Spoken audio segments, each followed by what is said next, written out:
You're listening to the Hour of the Time. I'm William Cooper. The 16th century saw the rise of a very powerful society, based upon a secret cult in the mountains of Afghanistan, the Roshaniya, or the Illuminated Ones. References to the existence of this mystical fraternity exist from the time of the House of Wisdom at Cairo several hundred years before. In fact, the Roshaniya are just a later emergence of the old cult of the Assassins. It seems likely that small branches were founded in various parts of the Near and Middle East, which would account for the special usage of the names of the 8 degrees of initiation among them. The earliest figure named in the history of the cult is one Bayezid Ansari of Afghanistan, whose family claimed descent from the Ansar, the helpers who assisted Muhammad after his flight from Mecca nearly 1400 years ago. As a reward for this service, he stated his ancestors had been granted initiation into the mysteries of the Ishmaelite religion, the secret inner training which dated from Abraham's rebuilding of the temple at Mecca, the mystical Haram, to the Assassins, through the Roshaniya, and into Europe via the Knights Templar.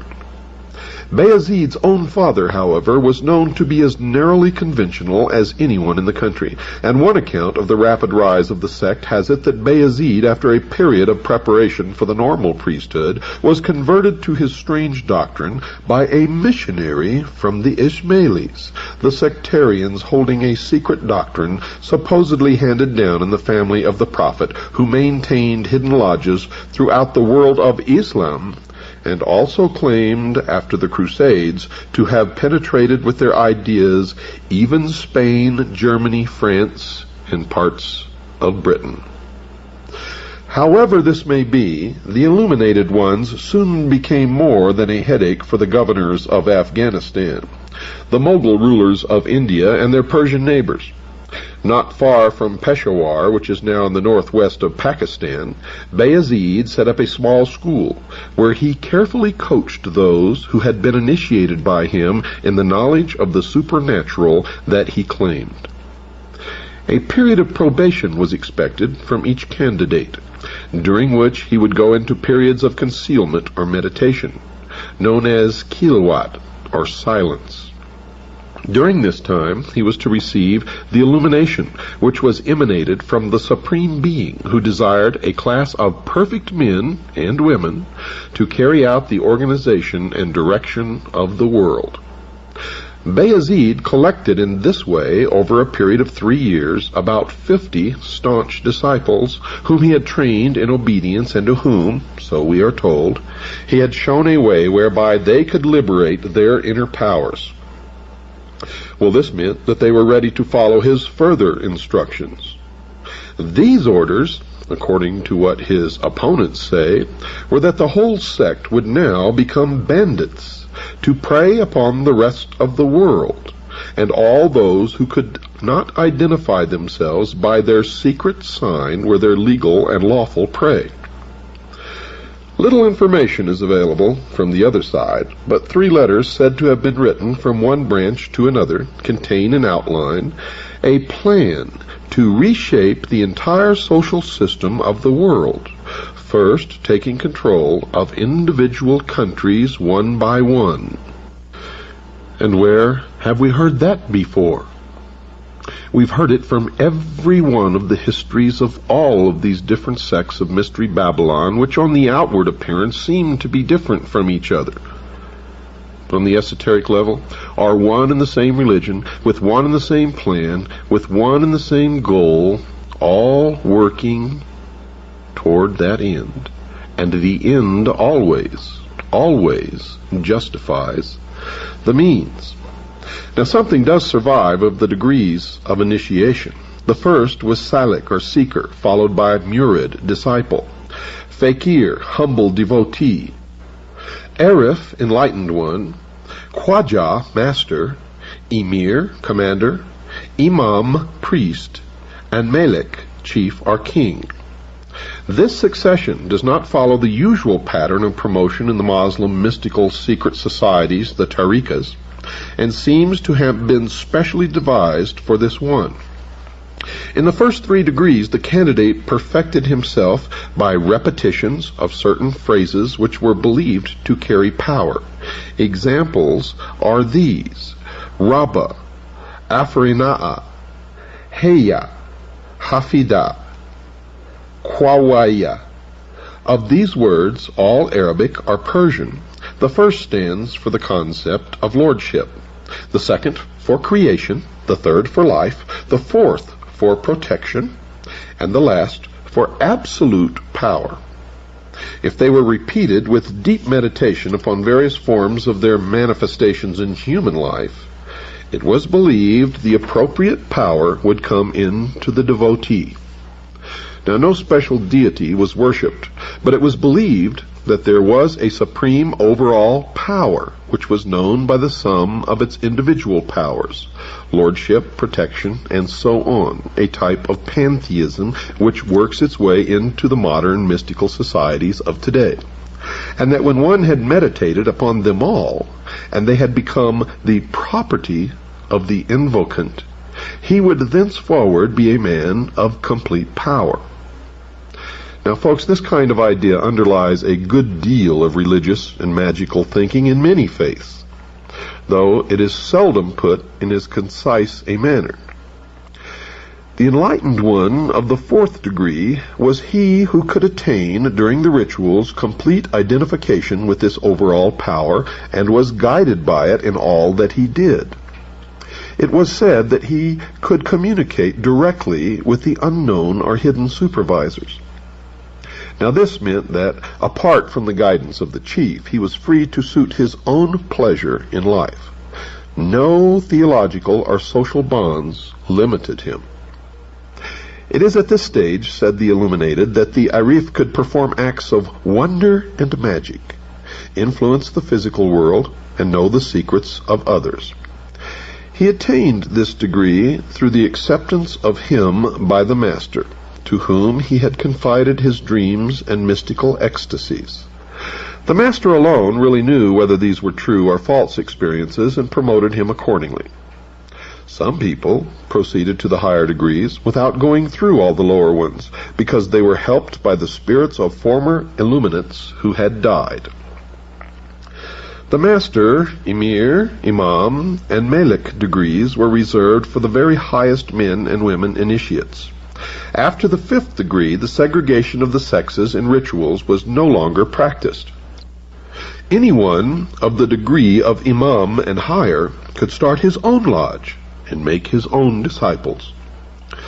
Bayezid decided to move his headquarters into the most inaccessible mountains of Afghanistan, where he set up a large and luxurious castle, and from which he directed his military and bandit operations designed to overcome the rest of the East. His missionaries were sent far and wide, but received little official support. The cult did, however, spread among merchants and soldiers who thought that this gateway to mystical experiences was something to enter. They contributed lavishly to the chief's upkeep and his most expensive military, political, and espionage system. The heady wine of this success seems to have affected the prudence of the head illuminate more strongly than it should, for his claims became more and more extreme in public, as most usually do. There was, he now preached, no afterlife of the kind currently believed in, no reward or punishment, only a spirit state which was completely different from earthly life. The spirits, if they belonged to the order, could continue to enjoy themselves and be earthly powers, acting through living members, but that was all.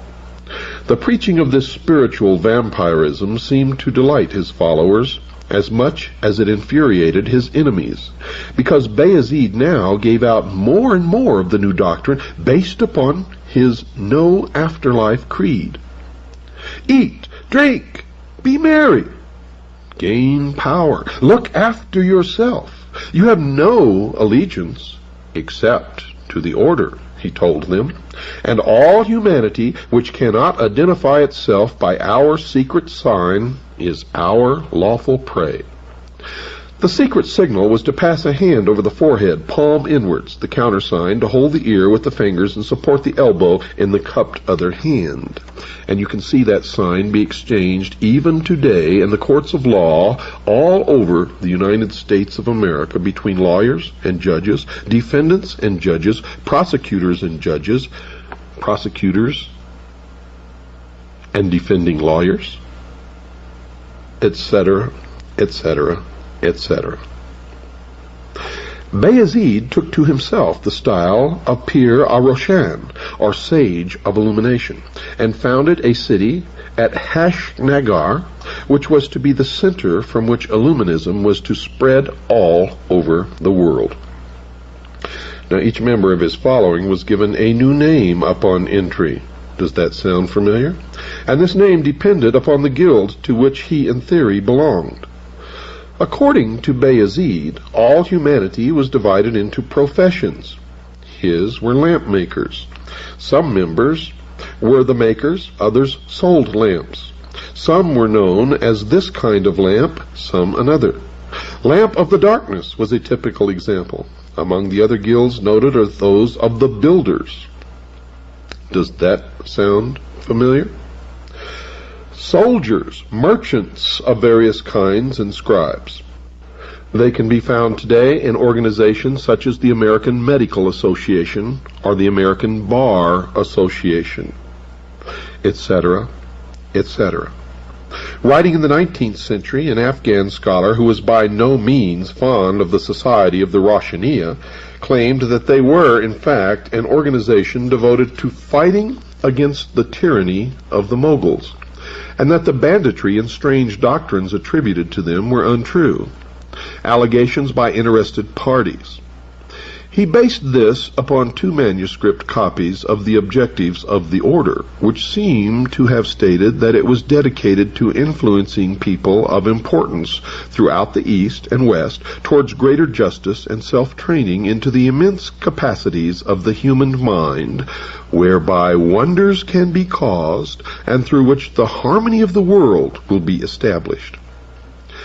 Now, these ideas are taken from those enshrined in our ancient literature and practices, as well as those of the Persians, many of whom followed the true illuminated path before the new message was revealed, they stated.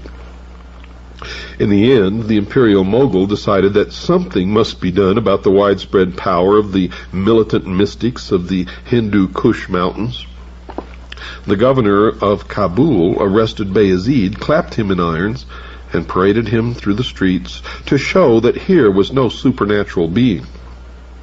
To give further point to the proceedings, his hair and beard were half shaved, but this governor, Moshin Khan, was under the ascendancy of his religious guide, one Sheikh Atari, who may even have been a secret adherent of the Illuminated One, for the cult was spreading with rapidity. In any case, he told the governor that Bayezid was undoubtedly a man of great and holy attainments, and that considerable suffering would inevitably attend anyone who treated this man harshly.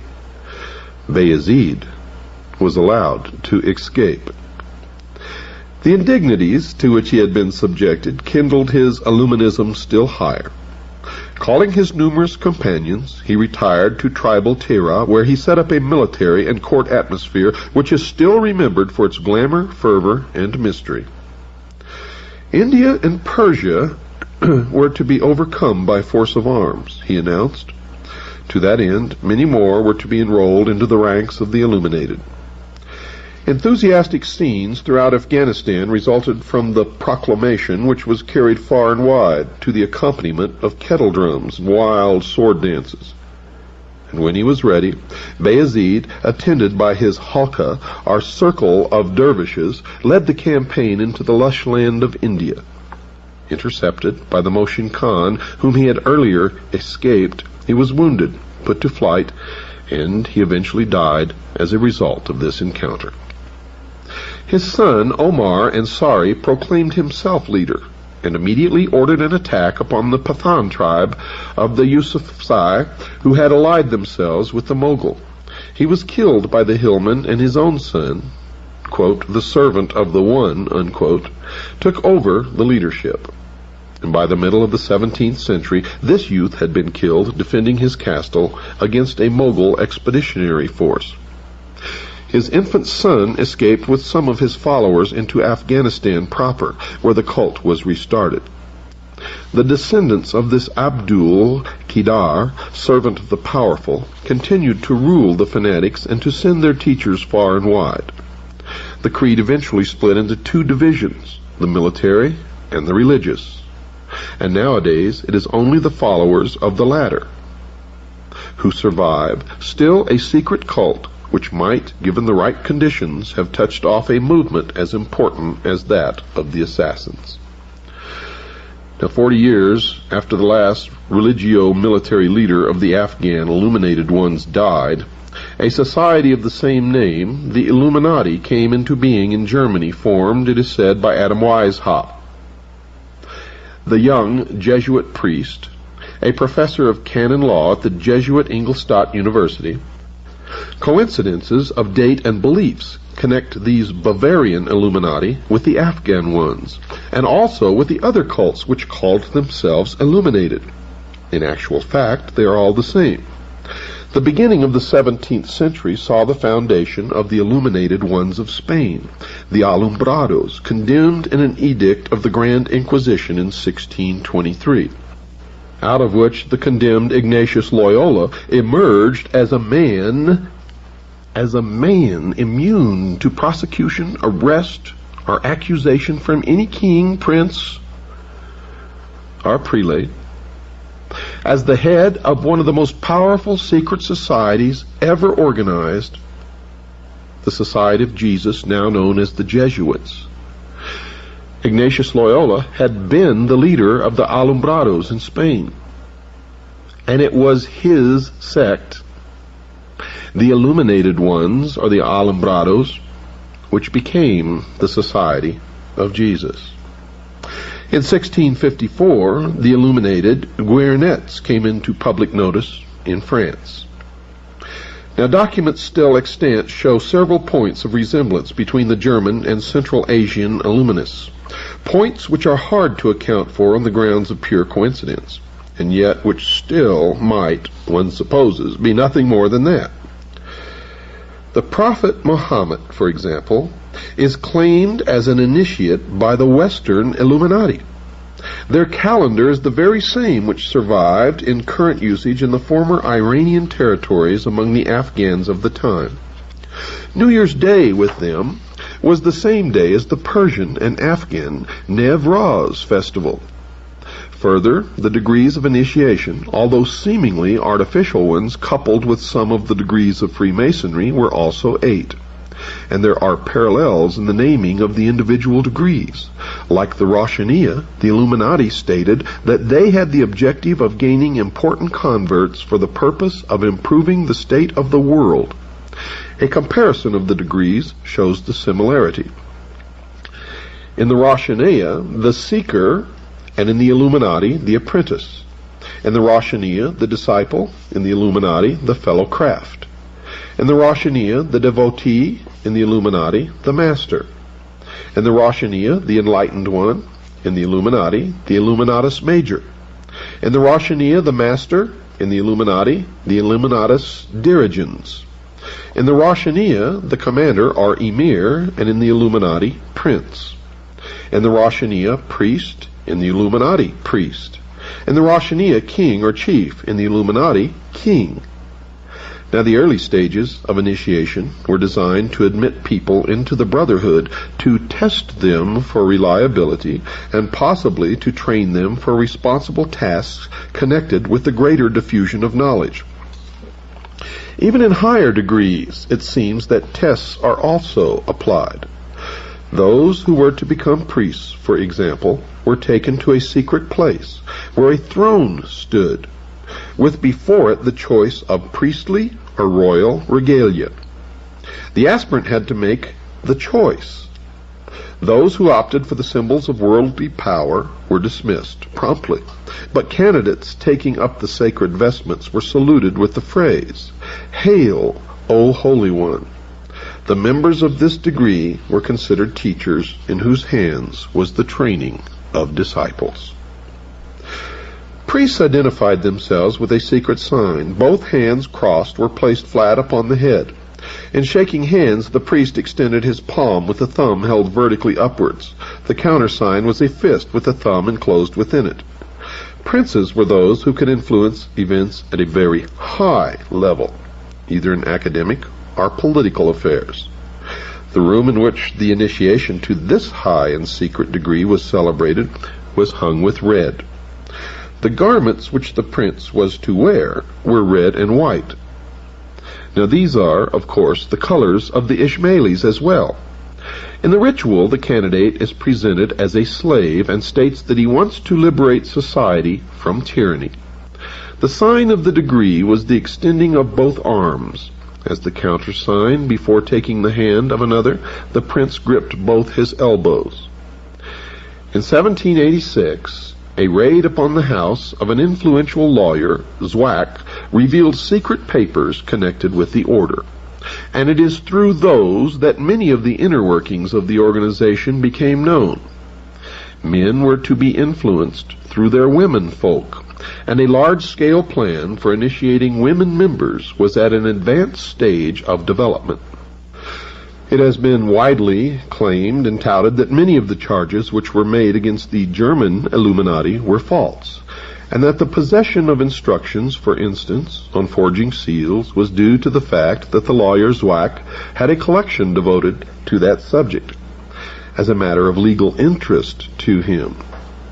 It is also said that the project of enrolling women and young girls had in actual fact been taken from the aims of a very different society, the Mopses. While this matter still remains open, however, one may as well examine some of the documents which are stated to have belonged to the society. Zwack had written, in his own hand, a document describing the manufacture of a strong box which would blow up if it were tampered with. He also had a collection of impressions of the seals of several hundred important persons, and the already mentioned data on how to forge or substitute them. These, he stated in a letter of protest, were a part of the exhibits of his criminological collection. The famous memorandum detailing the plan to win over women to the cause comes from papers seized at the home of Baron Bassus, one of the members. The document states that women are the best means of influencing men. They should be enrolled, and into their minds put a hope that they might themselves in time be released from the tyranny of public opinion.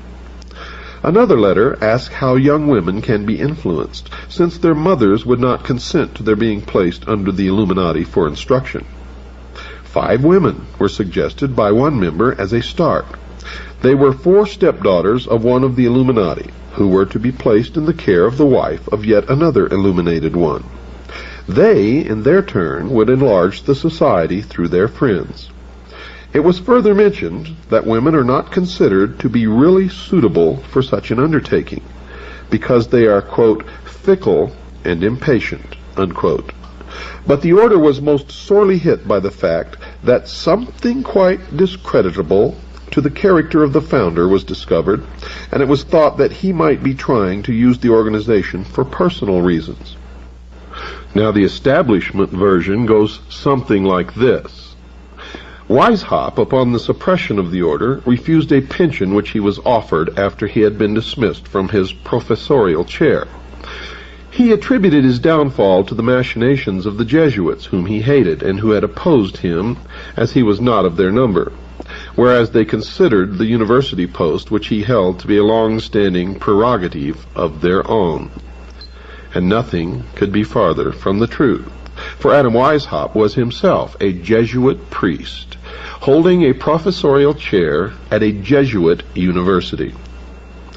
Now, he and Zwack were both banished, and little is heard of them thereafter, although there are rumors that they carried on the society respectively in Saxe-Coburg in the Netherlands. Another incident that you will not hear in establishment accounts is the story of the messenger riding from one Bavarian Illuminati lodge to another, who was literally struck by lightning, divine intervention if you will, struck dead from his horse, in his pouch carrying the papers of a secret plan to take over individual nations and ultimately the world, were put into the hands of the Bavarian government. And many of the portions of these papers are almost word for word what later became known as the protocols of the wise men. Illuminism had spread to France, however, some years before its suppression in Germany. Influential personages were members, many drawn from the ranks of the important Freemasons of Paris. As in the case of the German branch, it was soon alleged that they pursued terrible aims and practiced frightful orgies. An extract from a French book of the 1790s, La Secte des Illuminés, will give a fair idea of this. The huge chateau of Ermenonville near Paris was one of the chief lodges of the Illuminated. It belonged to the Marquis of Girardin, who protected Rousseau and later gave him a tomb on his estate. Saint-Germain, the notable impostor, presided over it. He claimed to be 1,000 years old and to be able to make gold. He was said to be immortal, but strangely died in 1784. And even today, some Looney Tune wackos claim that they converse with Saint Germain, who's still alive, walking around in a modern-day suit and tie. Well, on the day of his initiation at the chateau of Ermenonville, the candidate was conducted through a long, dark passage into an immense hall draped with black. There were faint lamps set around the room. There were men dressed as corpses in shrouds. There was an altar of human skeletons which stood in the center of a large hall, and in the darkness, in the flickering low lamplight, the priest conducting the initiation resembled ghostly forms moving through the hall, and everywhere there was the stench of some terrible odor. Two men dressed as specters always appeared and tied a pink band or ribbon which was smeared with blood around the forehead of the candidate. Upon this was an image of the Lady of Loretto. Does this sound familiar, ladies and gentlemen? A crucifix was placed in his hand and an amulet hung around his neck. He was asked to remove his clothes, and if he showed any hesitancy, his clothes were removed for him and laid upon a funeral pyre. Crosses of blood were smeared upon his body, and then his genitalia were tied with a ribbon or with string. Then frightening figures, covered with blood and mumbling strange incantations, approached and threw themselves down in prayer. After a long period of time, weeping, crying, wailing broke out as if a herd, a plethora of mourners were bereaved upon the death of their closest and deepest love. The funeral pyre burned brighter and brighter.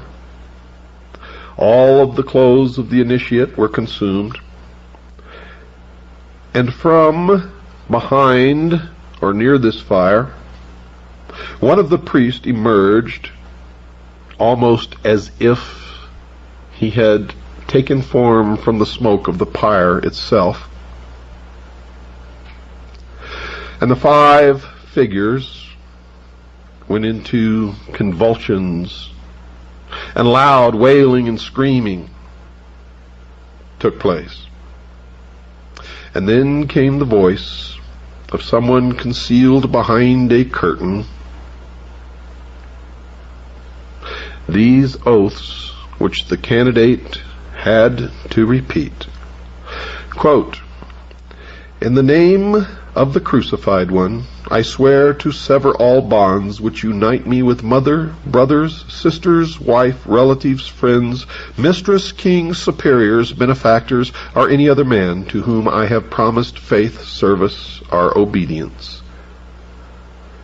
Quote, "I name the place in which I was born. Henceforth I live in another dimension, which I will not reach until I have renounced the evil globe which has been cursed by heaven.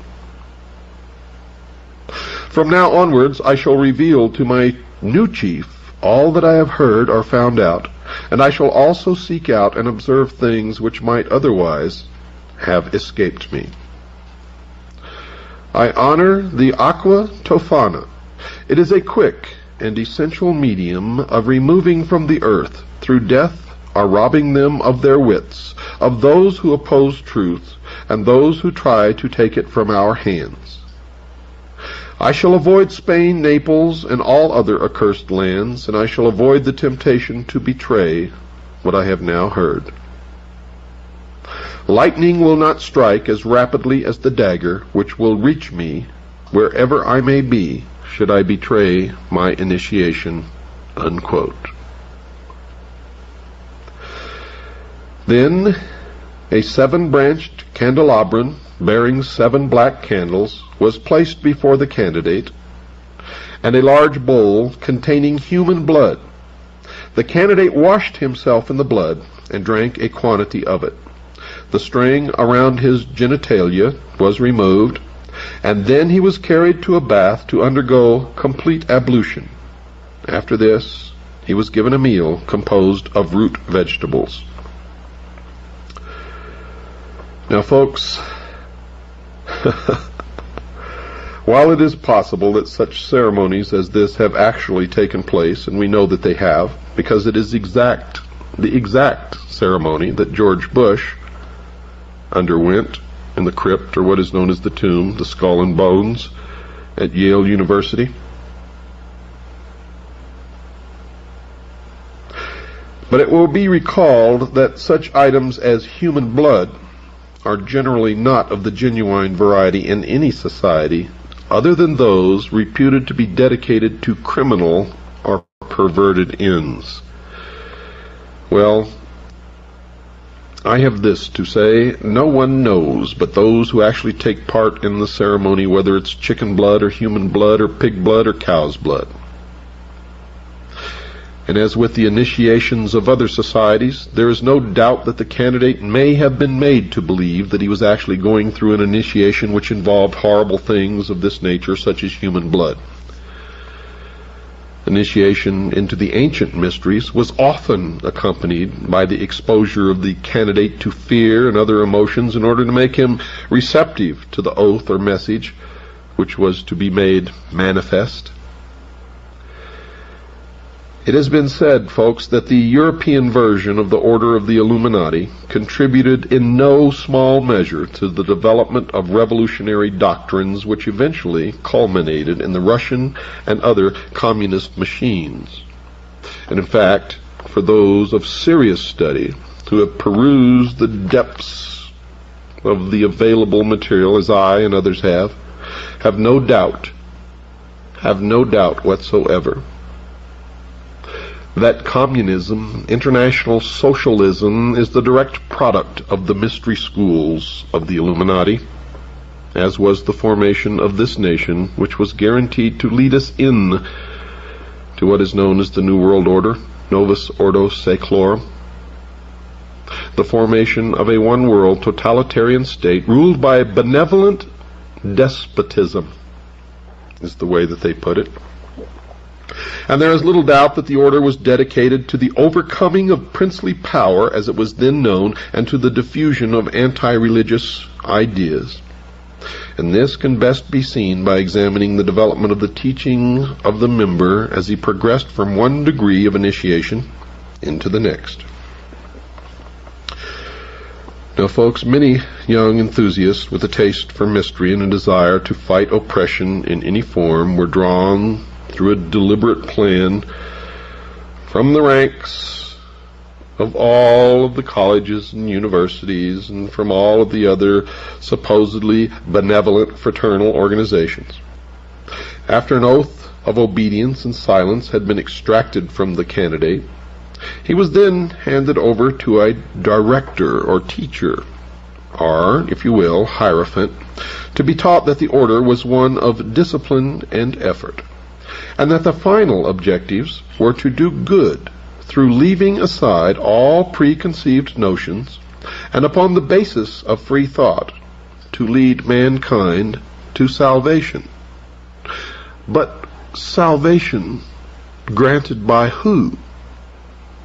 And salvation from what? That is the question that intelligent men should be asking. However, it's been my experience that most men and most women don't ask any questions whatsoever, or very few anyway. Those who managed to show that they were likely to accept the next stage in teaching were advanced to the rank in which he was made to swear that he would work under the orders of his masters without doubt or question. He would not use his critical faculties in any way, in any matter connected with such instructions. Now, in the lower ranks are the nursery for all you Blue Lodge Master Masons out there who think you know so much and are nothing more than the greatest group of followers ever conceived and let loose upon humanity.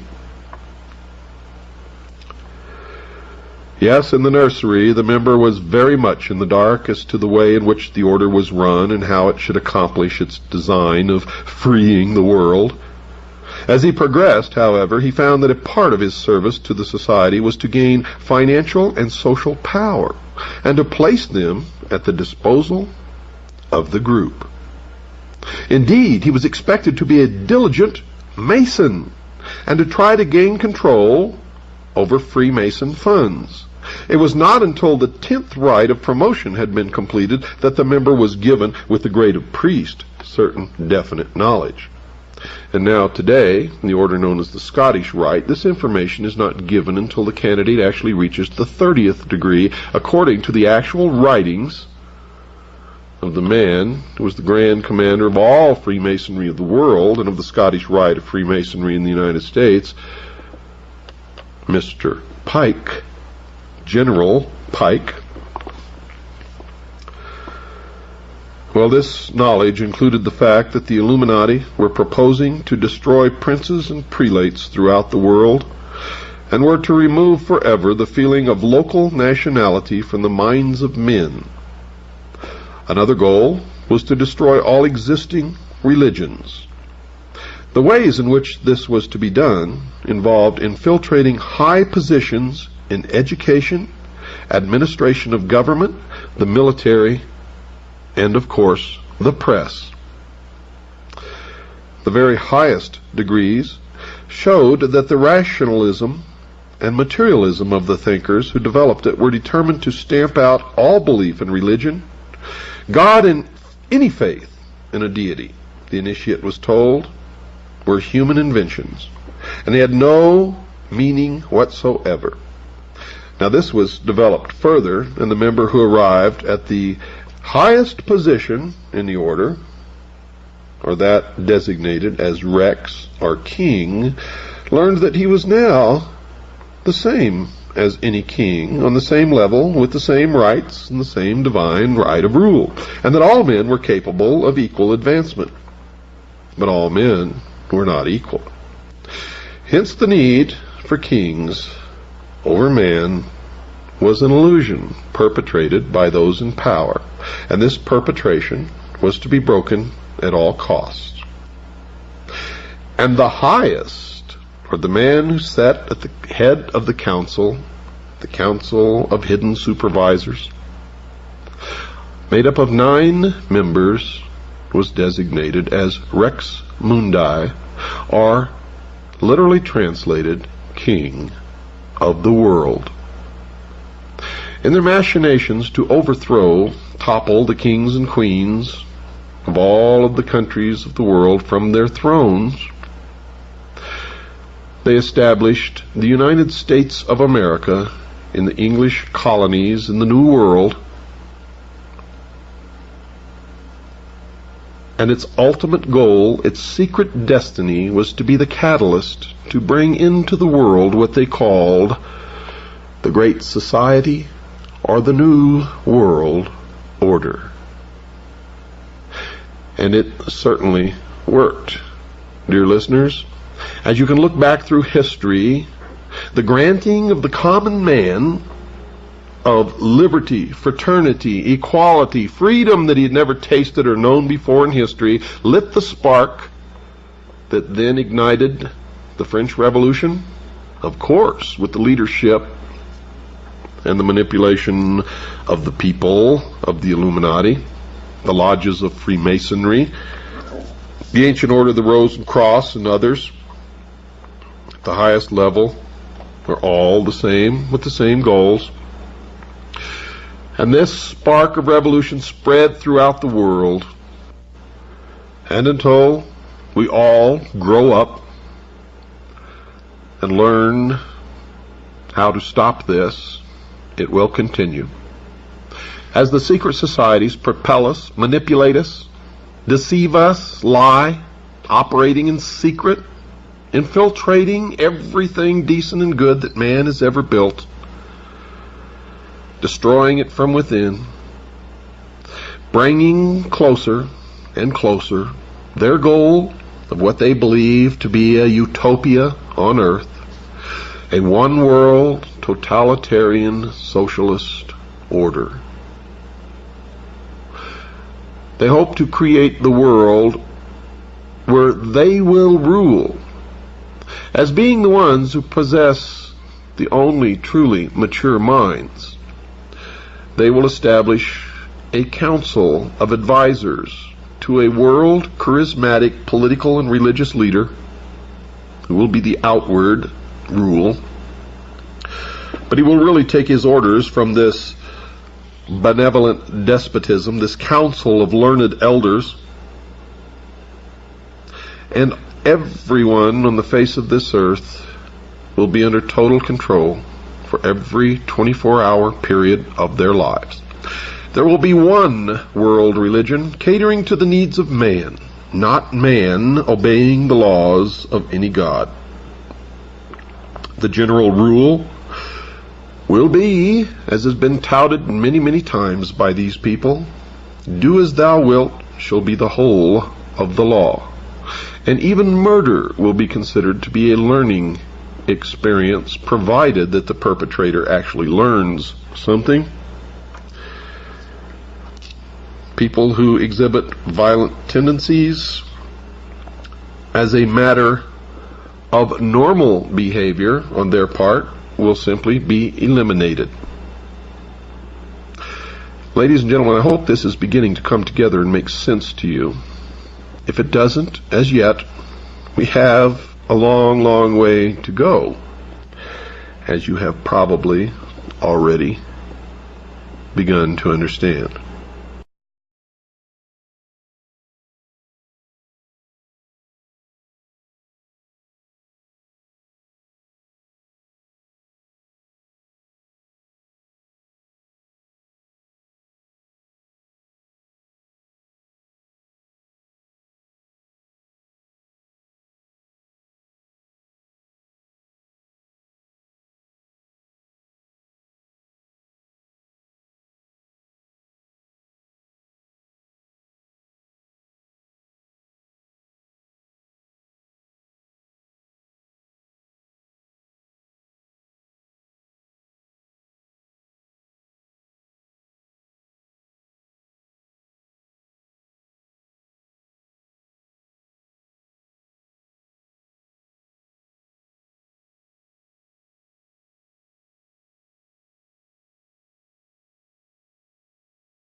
All right, at this time, I typically go ahead and get people in so anyone can go ahead and talk about the topic at hand. And if that conversation stales, we go ahead and switch it to something like open topic, anything goes, where you can talk about anything that you want, anything that's going on with current events or made up current events, whichever one you prefer.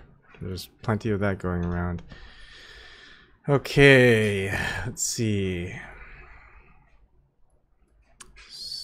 That's an old one I didn't. Hold on, give me a second here.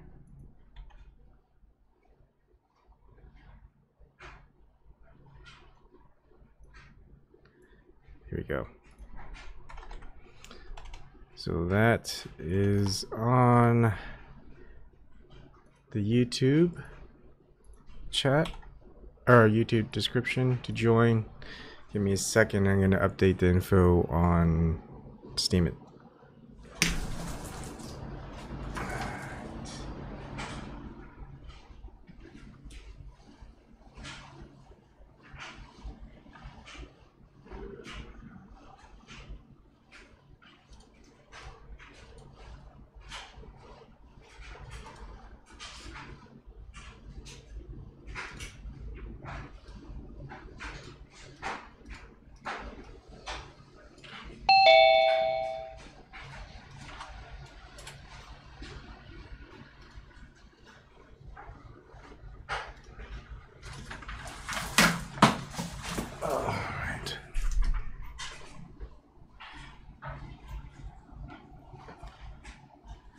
Sorry if there's a lot of background noise going on because of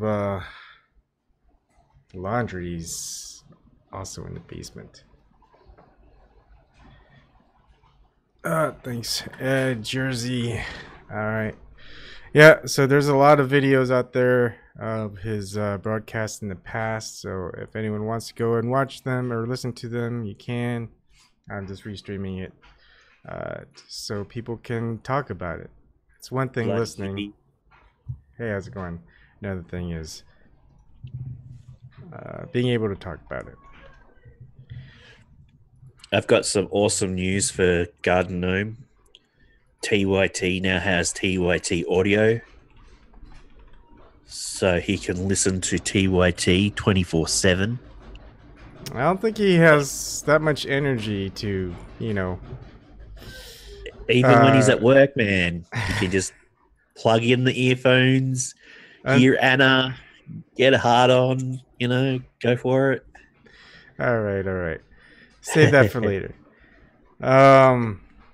Only difference, Kathy B, is that I don't lie, unlike NASA, or fake things. Did you see the video of that they produced for Kim Jong-un? Nah, I don't need to see that. Oh, it's funny. Oh, okay. Maybe we'll go over it. It's a can massive. We stay on topic, please? And we can go over what are we that stuff later. What are we talking about? The Roshaniya. The what? Yeah, exactly. You're on a channel here to talk about Roshaniya. And let me Google it real quick. All right. Russian Australians, I'm telling you. Ears. There's a reason why they're not a continent. Russian ears. Russian ears are generally 10% larger than the rest of the world's population. Okay. All right. Time to I'm gonna mute this Aussie. There you go. You're muted. Haha. Except he can unmute himself whenever he wants.